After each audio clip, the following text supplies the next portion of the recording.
Suspense.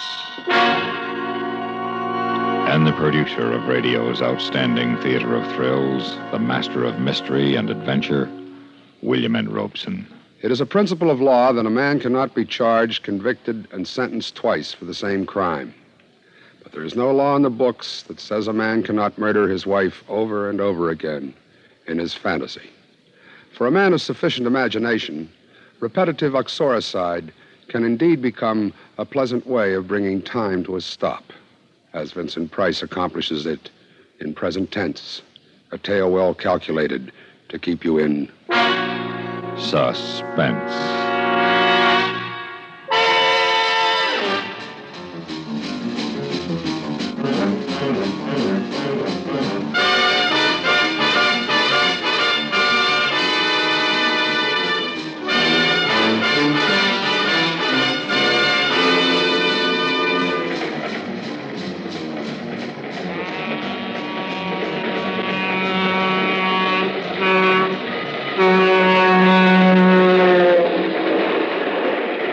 Through the dim pane, the cold, dark land wheels away, and the hills beyond, below the stars, are black and sharp.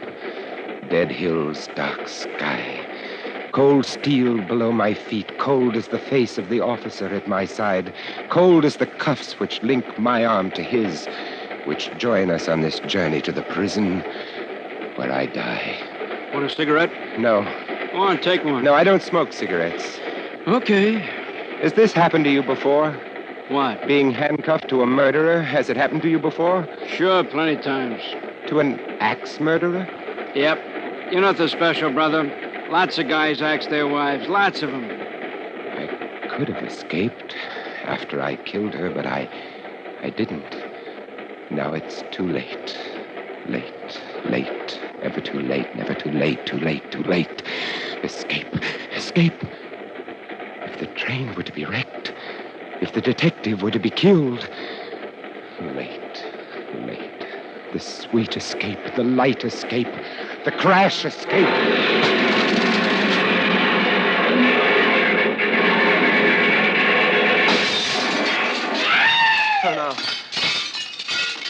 No. Oh, no.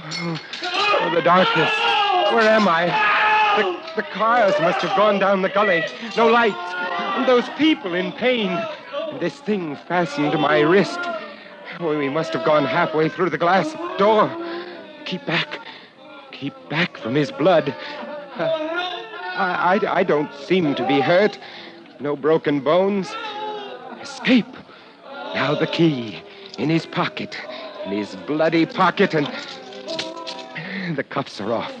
His gun and the wallet. His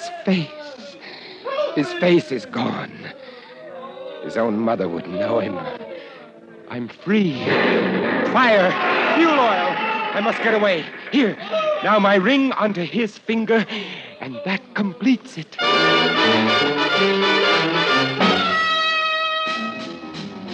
Bus number 63 from Bakersfield now arriving. Please claim your luggage at the curb.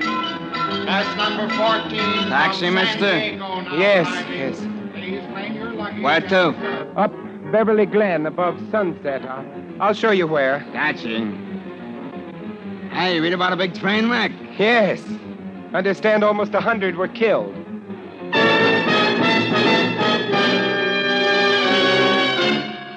My home. It looks so small, so shabby. No one took care of it during the trial. No one cared. No one cares now. But that's good. I like that. I'll be alone, and I won't let the neighbors see me, and I'll sleep and figure out where I go next. The lights are on. Someone is there. Ain't it slick, huh? The whole thing went so slick.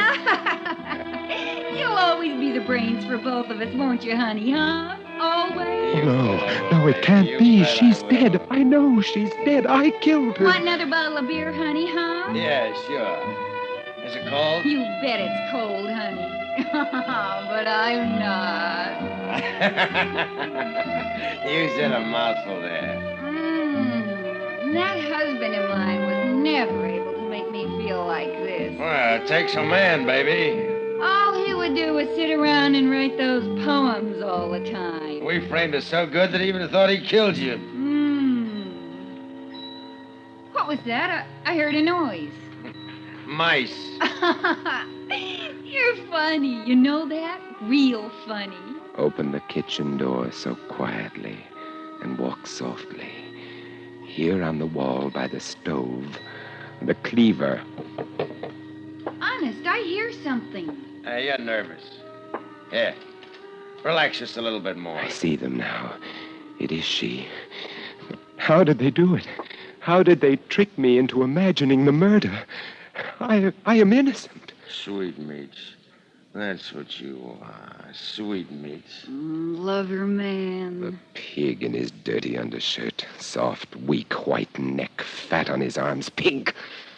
Grip the cleaver and walk like a feather. He shall be the first. Soft, white neck. Honestly, I hear some... What's the matter, Sweetmeats? What's it? You killed him! Yes. And now you. No! I was innocent, and I thought myself guilty. And now I am truly guilty, and never in my life have I felt so innocent.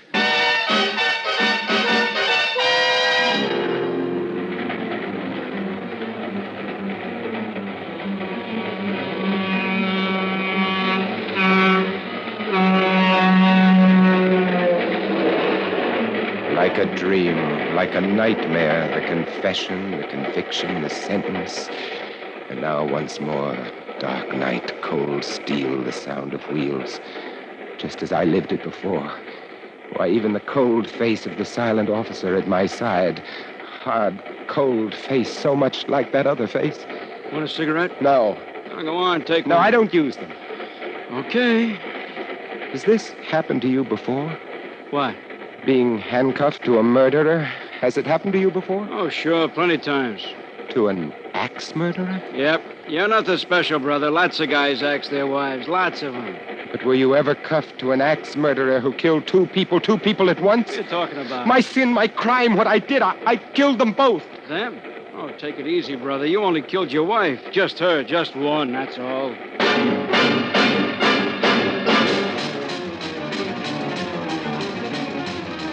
In a moment, we continue with William N. Robeson's production of Suspense. Looking for a new lease on life? Never mind the legal language. Just tune in on the happy things that happen 6 times a week on the Amos and Andy Music Hall. New and old song favorites say cheerful things with music. Remember, the fun is on the house every Monday through Friday evening and each Saturday in the daytime when the Amos and Andy Music Hall comes your way. We continue with Present Tense, starring Mr. Vincent Price. A tale well calculated to keep you in suspense.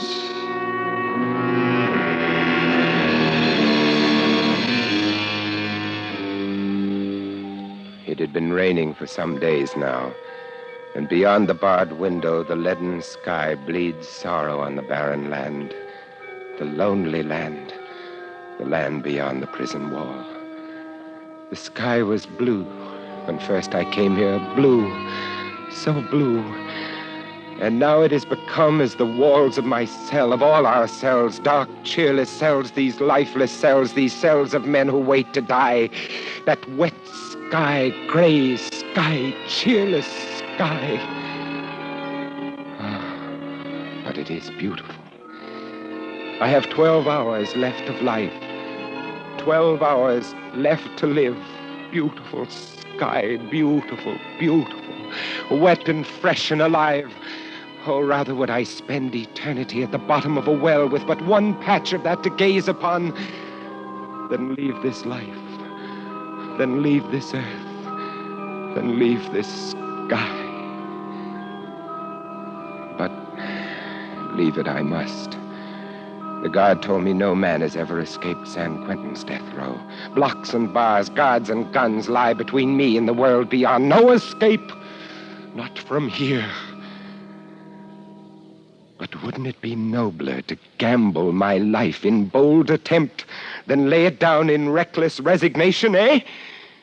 So, now to get out of this super-guarded area. Oh, guard! Oh! Hey, pipe down. What's wrong? Hey, what's the matter with you? Guard, my gut, here, it's killing me. I'll call a medic. Now, as I press, you tell me where it hurts. Everywhere, Doc. All over down here. The air. Oh, don't touch that place again, no. Call the ambulance. This man's got appendicitis. Oh, do something, please. Hey, what do I do? Why didn't they send somebody with you? Well, the interns are all tied up. Shots today. Oh, look, he's acting kind of crazy. Let's get him over to the hospital in a hurry. I can't drive any faster. My windshield's steamed. So wipe it. You got a rag? Here. You can use my handkerchief. Hey, what's going on back there? Your pal's out cold. And I've got his gun now. So keep right on driving, or the top of your head comes off. You won't get away with this. I will. I'm betting my life that I will.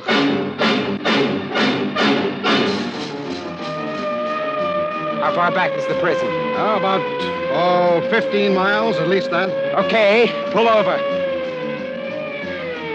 Okay. I'm taking her from here. And you, I want your money and your clothes. And then you can take your pal back and explain about me. They won't find that ambulance for days, not at the bottom of that canyon. And now, I cross the border on foot and into Mexico. A little card bought in a back room with no questions asked, and I became a tourist. 4 days' growth of beard, and I became poor. An empty suitcase with a butterfly net strapped to its outside, and I became a source of merriment, a funny, dumb gringo. And who looks with suspicion on the funny, dumb gringo tourist who is poor? Mexico City is beautiful, but not when you're hungry. Not when you are an American who is hungry. Americans aren't supposed to be hungry, but what can I do? All I know is writing, the writing of poetry. There is one place I might sell some poems. Harlan, his magazine, prints some English stuff. Perhaps, well, why not? I have 3 pesos left. Buy some paper, a pencil, sit in the park, write, and storm the bastions. Yeah. Good. They're good. Do you like them, Mr. Parlin? Well, excuse me. Lucita, See, Parlin? I have some poems here. Let me see. The river dappled, dreaming, droppled, fester passion of my soul. Muy bonito, muy bonito. Yeah. Just what I thought. Oh, you are too kind. The poet should read his own work. Oh, well, that drips, sweet droplets, passion's goblets, fate's thy lord.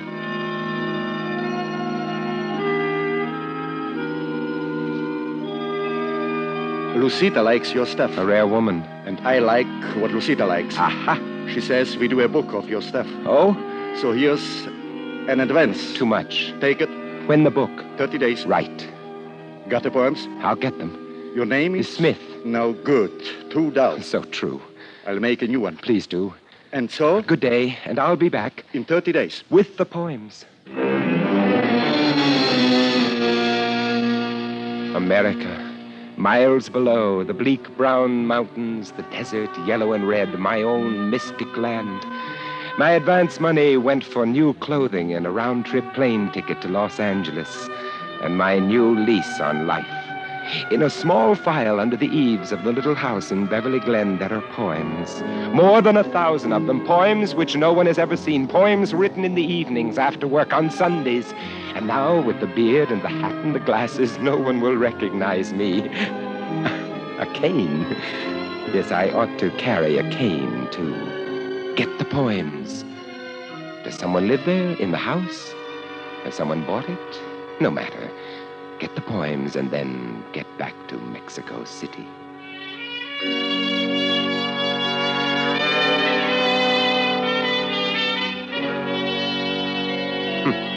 Someone is living here.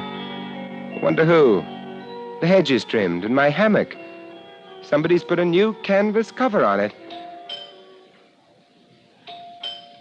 Fred, get the door. Get it yourself, baby. I'm shaving. Oh, all right. Yes? Oh, no. No, it can't be. Well, what do you want? It's Mary, but I thought I killed her. Who is it, baby? What is it, mister? What do you want here? Are you the lady of the house? Huh? Who's that at the door? Some creep with a beard. Yes, I'm the lady of the house, but I don't want to buy nothing. Well, what is it, Santa? What do you want? Are you the man of the house? Yeah, I'm the man of the house.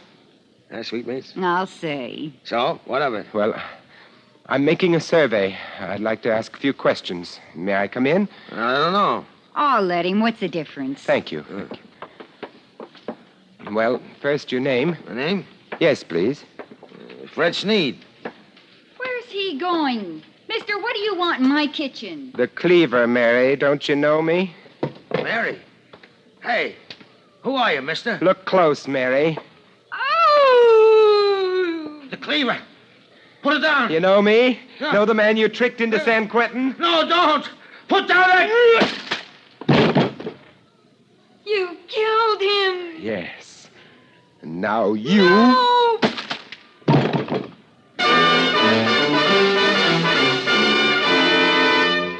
Confession, conviction, sentence, transportation, and again the death house, as before. But when I came here, they promised I could keep the beard. They promised I could keep the beard. And it's gone. Gone. I can't remember when. What's that? Who's coming? Ready? Ready. It's time to go, my son. Time to go? You've refused my help up to now, but perhaps you'd like to walk with me. Rather beside you, Padre, than beside one of these mercenaries. My legs, the muscles quiver. Not with fear, no, but with the desire to feel themselves moving, straining, acting while yet there is time. I am not afraid, but this body, I hate the thought of its being killed by these men. My beautiful body, soon it will be dead, cold, rotting, dead. It will rot. No, they must not do this to me. You must be brave, my son. My body. Years I spent with the great corporeal master, the yogi, learning my bodily purpose, my bodily care, the use of willpower to control my body. The yogi, my teacher. Yes, I shall use yoga. Suspend my breathing and become invulnerable to their gas. Suspend my body functions to the point of death and fool their doctor. Of course. Oh, yes. The greatest escape of them all. And this time I must succeed. All right, here we are. The room is so small. Somehow I had imagined it would be larger. And here is the chair. All right, now, Yes, just sit down. straps, hood. And over Now, there, lay your arms along the these. glass. Small That's pane it. with the dark faces seen dimly First this through. one. The witnesses. There. The whole room is like some strange other. sort of time machine. Yeah, like that. Machine for launching wait. a man into another dimension. And so true. I'd best begin to prepare myself. There we are. Relax. Must relax. It won't be easy. Have you any last words, my son? Yes. Yes, one request. Do not allow my beautiful body to be dissected or embalmed, but on the third day after my death, cremate it. That will be arranged as you desire. Thank you. And God be with you, my son. Remember what Jesus Christ said to the two criminals. In this day shalt thou be with me. Move in your head heaven. forward a little while I pull the hood down.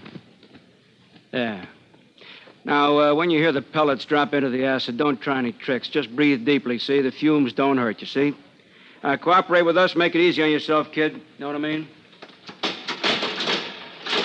So dark here under the hood. Now, the last breath, as the yogi taught me.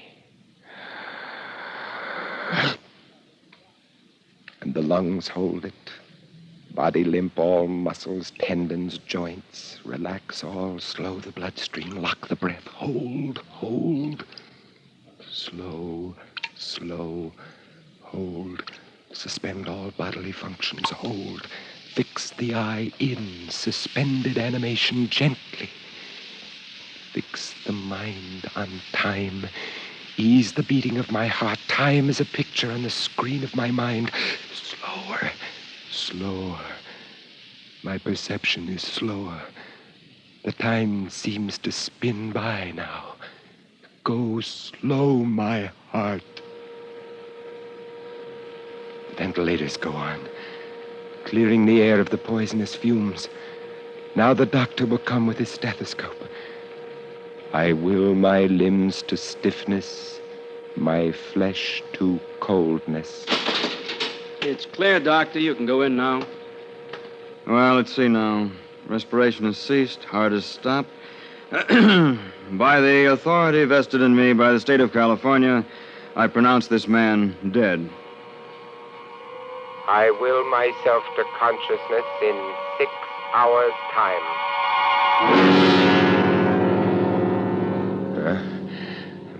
Where am I? It's dark here and cold. So cold. I must get up and see.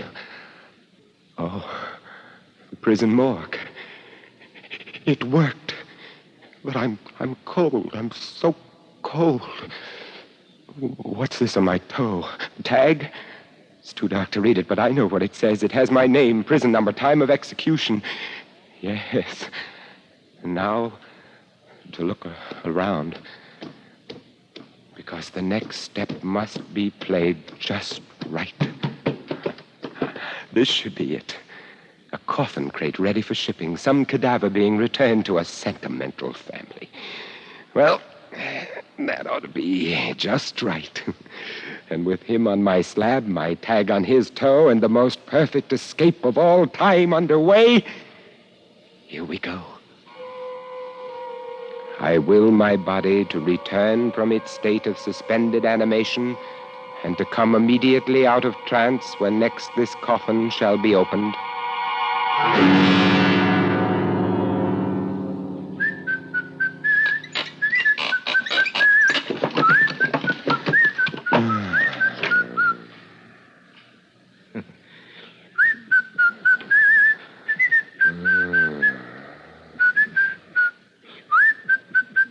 Hello, old man.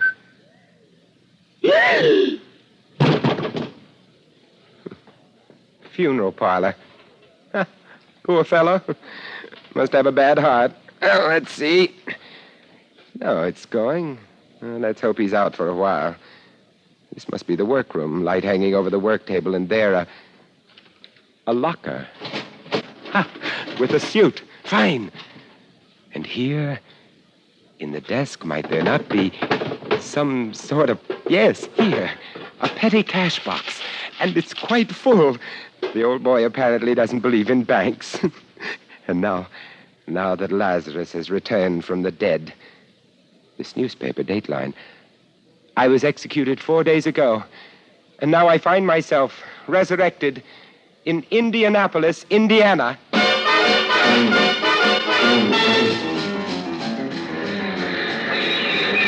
Los Angeles, California. This is Los Angeles. You can claim your baggage in the station or on the platform.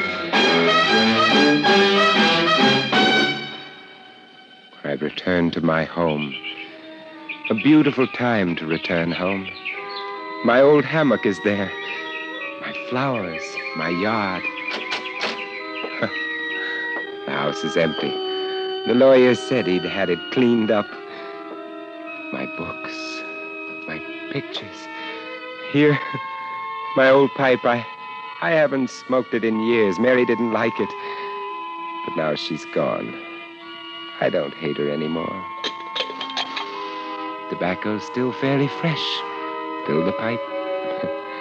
There's that detective story I never got to finish. Now I'll have time. Now I'll have lots of time. Time to smoke and read and write and rest.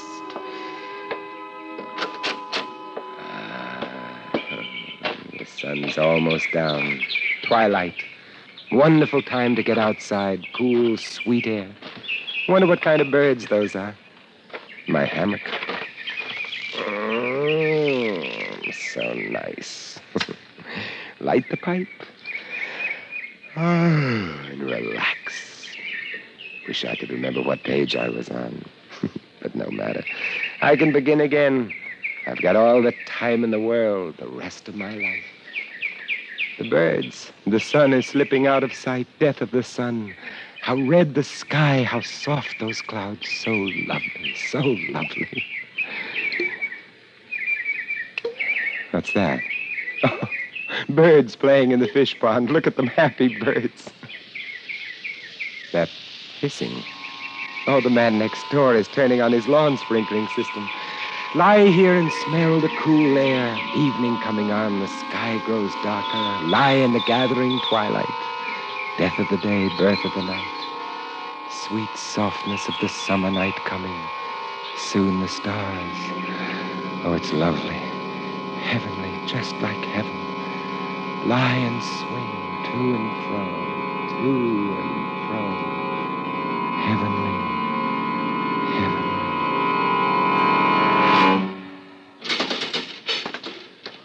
By the authority vested in me by the state of California, I pronounce this man dead.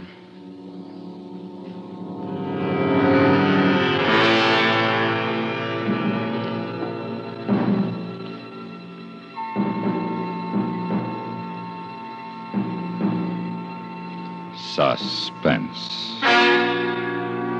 in which Mr. Vincent Price starred in William N. Robeson's production of Present Tense by James Poe. Listen. Listen again next week when we return with Raymond Burr in the Peralta Map. Another tale well calculated to keep you in suspense. Supporting Mr. Price in Present Tense were Ellen Morgan, Peg LaCentra, Jack Crucian, Dawes Butler, Joe DeSantis, Charles Radulac, and Sam Pierce. Original score composed and conducted by Amerigo Marino. CBS Radio is sure you'll agree it's as important for a young man to find the right niche in his military career as it is for him to choose the right college or trade school course. To make it easier for any young man to decide which choice will fit in best with his abilities and goals, a free booklet has been prepared. It's obtainable on request. The title of the booklet is It's Your Choice. All you need to do to obtain your copy is write to It's Your Choice, Washington 25, D.C. Why not send for your copy today?